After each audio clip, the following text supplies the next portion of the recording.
What's up, YouTube? Welcome back. I wanted to make another video here to touch on a subject I talked about in a previous video about going short and basically the difference between going short and going long. Someone mentioned a comment about they wanted to see me explain basically the dangers of going long and how your losses can essentially be infinite. So, when you go long, which means you're basically buying at one price, a low price essentially, with the intention of selling at a higher price, that's going long, right? And when you go short, you're borrowing shares to sell them at a current price that you believe is high with the intention of profiting on the price going down, right? So you're borrowing the shares from the bank, you sell them at the current price, then you wait a little bit of time. When the price drops to your price target, you buy those shares back to give back to the bank. You keep the profit in between. Now, what happens if the price doesn't go down? The price goes up, right? So in that case, that's when you would be incurring a loss. The higher the price goes, the bigger your loss gets. So most institutions, banks, brokerages, whatever, they're going to require you to have a certain amount of capital in your account before they'll even allow you to short a stock or a crypto. So for example, Webull is a very common brokerage account or brokerage firm here in the United States. They allow you to do crypto and stocks, although I don't believe they allow you to short on the crypto side. And frankly, I don't know that there's any exchanges in the US that allow shorting on cryptocurrency. But for this example, we'll just talk about stocks. So if you were to try to open an account where you could short something in the stock market, Webull requires that you have at least $2,000 in the account to be able to short something, to even have a margin account, right?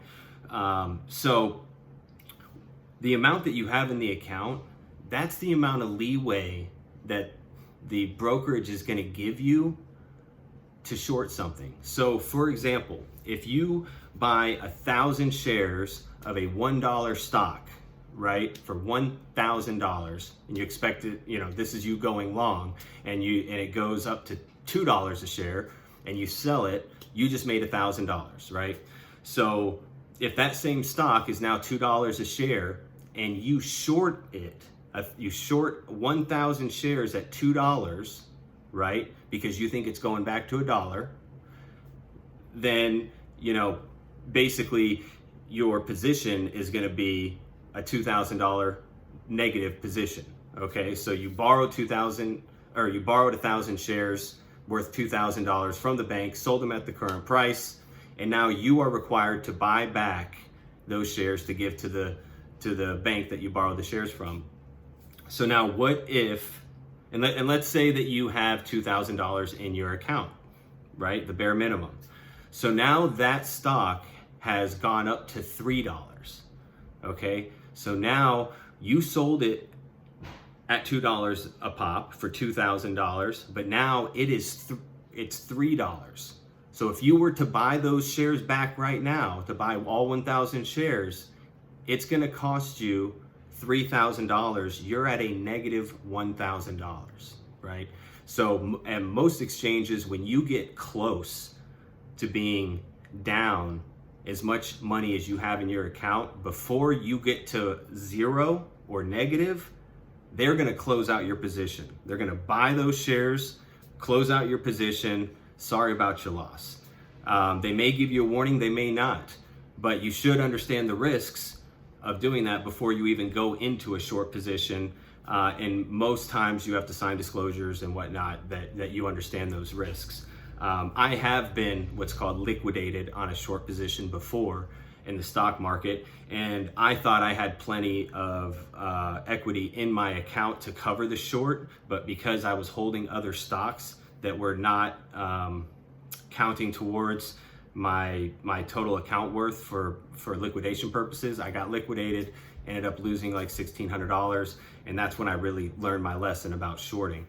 But if you have an institution that doesn't necessarily have that risk management in place to buy back those shares for you and close out your position, if you were in that same scenario where you shorted 1,000 shares of a $2 stock, and then all of a sudden that stock starts going parabolic and goes up to $200, right?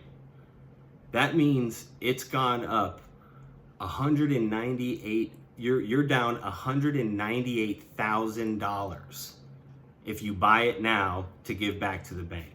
Okay, so that's really the dangers in shorting.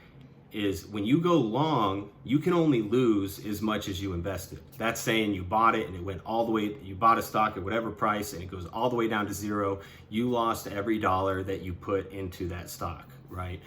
On the short side, there is no telling how high a price of an asset could go. So if you shorted Bitcoin back when it was $100, right? You shorted 100 Bitcoin at $100 for $10,000, or for $10,000. Then, is that the right math? 100 times 100? Yes, for $10,000. Then Bitcoin is now $30,000. I mean, you're talking $3 million or something that you are in the hole on, right? And a bank is going to get that money back from you one way or another. You're going to take all of your assets, basically be to the point where you're going to be submitting for bankruptcy. So anyways, I just wanted to kind of run through that so people understand that there is a much higher risk for larger losses when you go short than when you go long, because technically you can't control how high a price can go, because the moon is the limit, right? A $1 stock, although it's very unlikely to happen, can certainly go to $2,000, $3,000, $4,000, if the market cap and the market decided to pump it up that high. So anyways, I'm sure that'll spur a lot of comments and a lot of discussion. I'm not sure if I explained it that well, because frankly, I don't rewatch these videos. I don't edit these videos very much. I just get on here and tell you guys my thoughts, try to explain something.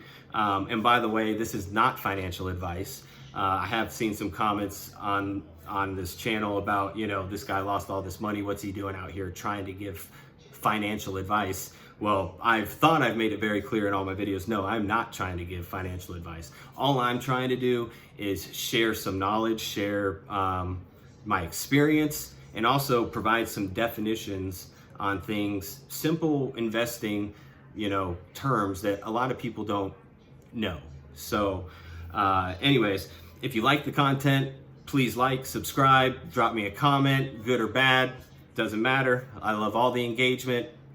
I do read through most of the comments. It's at the point now between my real job and this that I'm not able to respond to all of them. So I apologize if I don't get to respond to your comments. But I will go through a video here soon to address a lot of these comments, because some of them are pretty funny. Honestly, I get a chuckle out of it. So hopefully you guys will too. So with that, I'm gonna leave you with making sure that you get your mind right, protect your investments, never trade more than you're able to lose, and hopefully you guys all have a great week. Thanks for your support. See ya.